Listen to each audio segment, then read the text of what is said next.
ಎಲ್ಲರಿಗೂ ನಮಸ್ಕಾರ. ವಿನಯ್ಸ್ cocoa crafts and blogs ಚಾನಲ್ಗೆ ಸ್ವಾಗತ. ಇವತ್ತು ನಾವು ಮಂಗಳೂರು ಬನ್ಸ್ ಮತ್ತು ಅದಕ್ಕೆ ಜೊತೆಯಲ್ಲಿ ಮಾಡುವಂತಹ ಗ್ರೇವಿ ಅಥವಾ ಬಾಜಿಯ ರೆಸಿಪಿಯನ್ನು ನೋಡೋಣ. ಇಲ್ಲಿ ಓವರ್ ರೈಪ್ ಬನಾನಾ ತುಂಬ ಚೆನ್ನಾಗಿರ್ತದೆ. ತುಂಬ ಕಳಿತ ಬಾಳೆಹಣ್ಣನ್ನು ಉಪಯೋಗಿಸಿದ್ರೆ ತುಂಬ ಚೆನ್ನಾಗಿರ್ತದೆ. ಅಕಸ್ಮಾತ್ ಗಳಿತ ಬಾಳೆಹಣ್ಣು ಅಲ್ಲ, ನಾರ್ಮಲ್ ಬಾಳೆಹಣ್ಣು ಅಂತ ಆದರೆ ನೀವು ಮಿಕ್ಸಿಯನ್ನು ಮಾಡಬೇಕು. ಇದನ್ನು ಹೀಗೆ ಕೈಯಲ್ಲಿ ಕಿವುಚಲಿಕ್ಕೆ ಕಷ್ಟ. ಅದು ಇಲ್ಲಿ ನಾನು ಮೊಸರು, ಬಾಳೆಹಣ್ಣು, ಸಕ್ಕರೆ, ಎಣ್ಣೆ, ಉಪ್ಪು ಮತ್ತು ಸ್ವಲ್ಪ ಸೋಡಾವನ್ನು ಫಸ್ಟು ಮಿಕ್ಸ್ ಮಾಡಿಕೊಳ್ತೇನೆ. ಅದರ ನಂತರ ಅದಕ್ಕೆ ನೀವು ಗೋಧಿ ಹಿಟ್ಟು ಅಥವಾ ಮೈದಾ ಹಿಟ್ಟನ್ನು ಉಪಯೋಗಿಸಬಹುದು.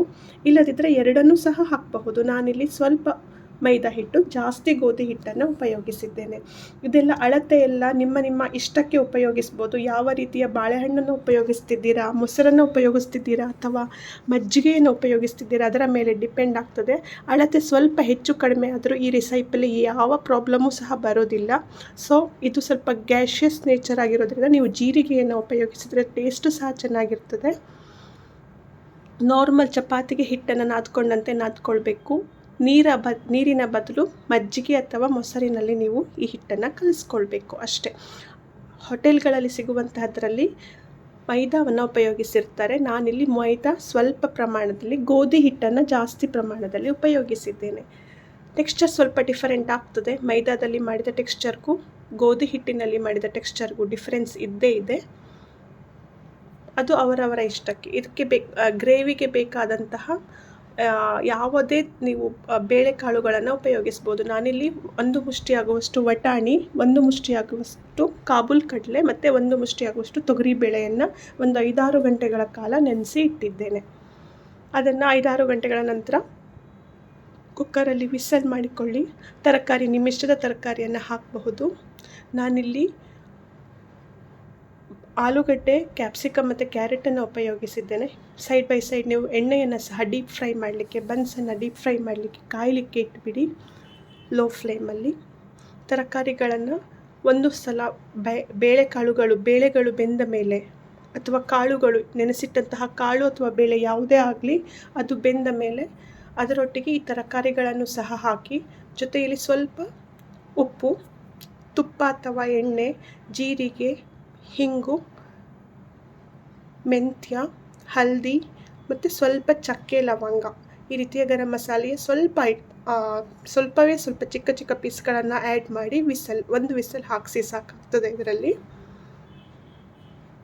ಮತ್ತು ಬನ್ಸ್ ಹಿಟ್ಟು ಯಾವತ್ತಿಗೂ 5-6 ಗಂಟೆಗಳ ಕಾಲವಾದರೂ ಅದು ಫರ್ಮೆಂಟ್ ಆಗಬೇಕು. ಇಲ್ಲದಿದ್ದರೆ ಅದು ಬನ್ಸ್ ಅಷ್ಟು ಟೆಕ್ಸ್ಚರಲ್ಲಿ ಚೆನ್ನಾಗಿ ಬರೋದಿಲ್ಲ, ಫ್ಲಫಿಯಾಗಿ. ಹಾಗೆ ಬರಬೇಕು ಅಂದರೆ ನೀವು ಬೆಳಗ್ಗೆ ಮಾಡೋದಿದ್ದರೆ, ತಿಂಡಿಗೆ ಮಾಡೋದಿದ್ದರೆ ರಾತ್ರಿಯೇ ಅದನ್ನು ಹಿಟ್ಟನ್ನು ನೀವು ಪ್ರಿಪೇರ್ ಮಾಡಿ ಇಟ್ಟಿರಬೇಕು. ಇಲ್ಲದಿದ್ದರೆ ಮಧ್ಯಾಹ್ನಕ್ಕೆ ಮಾಡ್ತೀರಿ ಅಂತ ಆದರೆ ಬೆಳಿಗ್ಗೆ ಹಿಟ್ಟನ್ನು ರೆಡಿ ಮಾಡಿದರೆ ಸಾಕು.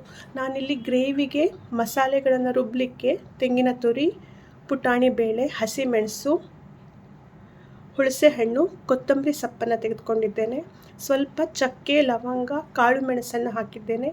ಜಿಂಜರನ್ನು ಉಪಯೋಗಿಸಿದ್ದೇನೆ, ಶುಂಠಿಯನ್ನು ಉಪಯೋಗಿಸಿದ್ದೇನೆ, ಸ್ವಲ್ಪ ಹಿಂಗನ್ನು ಹಾಕಿದ್ದೇನೆ.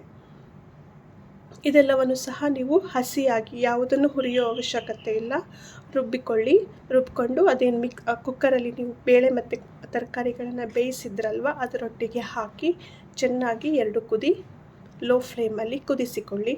ಅಲ್ಲಿಗೆ ಗ್ರೇವಿ ರೆಡಿ ಆಗ್ತದೆ. ನೋಡಿ, 5-6 ಗಂಟೆಗಳ ನಂತರ ಬನ್ಸ್ ಹಿಟ್ಟು ಯಾವತ್ತಿಗೂ ಸಾಫ್ಟಾಗಿ ಕಲಿಸ್ಕೊಳ್ಳಿ.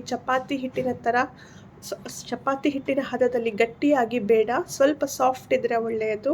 ನೀವು ಇದನ್ನು ಮಾಡುವಾಗ ಸ್ವಲ್ಪ ಕೈಗೆ ಎಣ್ಣೆಯನ್ನು ಸವರಿಕೊಂಡು ಸಹ ಲಟ್ಟಿಸ್ಕೊಳ್ಬೋದು. ಲಟ್ಟಿಸೋದು ಅಷ್ಟೇ, ತುಂಬ ದಪ್ಪದಲ್ಲಿ ಲಟ್ಟಿಸ್ಕೊಳ್ಳಿ. ನಾನಿಲ್ಲಿ ಹಿಟ್ಟಿನೊಟ್ಟಿಗೆ ಅದನ್ನು ಲಟ್ಟಿಸಿದ್ದೇನೆ. ಹಿಟ್ಟಿನೊಟ್ಟಿಗೆ ಲಟ್ಟಿಸಿದರೆ ಎಣ್ಣೆ ವೇಸ್ಟ್ ಆಗ್ತದೆ. ಎಣ್ಣೆಯಲ್ಲಿ ಅದು ಹಿಟ್ಟು ತಳಕ್ಕೆ ಕುತ್ಕೊಂಡು ಗಲೀಜಾಗಿ, ಅಂದರೆ ಆ ಎಣ್ಣೆ ಮತ್ತೆ ಉಪಯೋಗಕ್ಕೆ ಸ್ವಲ್ಪ ಕಷ್ಟ ಆಗ್ತದೆ. ನೋಡಿ, ನಿಮ್ಮ ಅನುಕೂಲಕ್ಕೆ ಹೇಗೆ ಬೇಕೋ ಹಾಗೆ ಮಾಡಿ. ಈ ಕಡೆ ಗ್ರೇವಿ ಸಹ ರೆಡಿ ಆಗ್ತಾ ಇದೆ. ವಿಸಲಾದ ಮೇಲೆ ಅದಕ್ಕೆ ಮಿಕ್ಸಿ ಮಾಡಿದಂತಹ ಮಸಾಲೆಗಳನ್ನು ಹಾಕಿ ಚೆನ್ನಾಗಿ ಕುದಿಸಿ. ಸೈಡ್ ಬೈ ಸೈಡ್ ನೀವು ಬನ್ಸನ್ನು ಸಹ ರೆಡಿ ಮಾಡ್ಕೊಳ್ಬೋದು. ಯಾವಾಗಲೂ ಅದನ್ನು ಲಟ್ಟಿಸುವಾಗ ಸ್ವಲ್ಪ ಪುರಿಯ ತರಹ ಅಲ್ಲ, ದಪ್ಪದಾಗಿ ಲಟ್ಟಿಸ್ಕೊಳ್ಬೇಕು. ಮತ್ತು ಲೋ ಫ್ಲೇಮಲ್ಲಿ ಫ್ರೈ ಮಾಡಿದರೆ ಒಳ್ಳೆಯದು.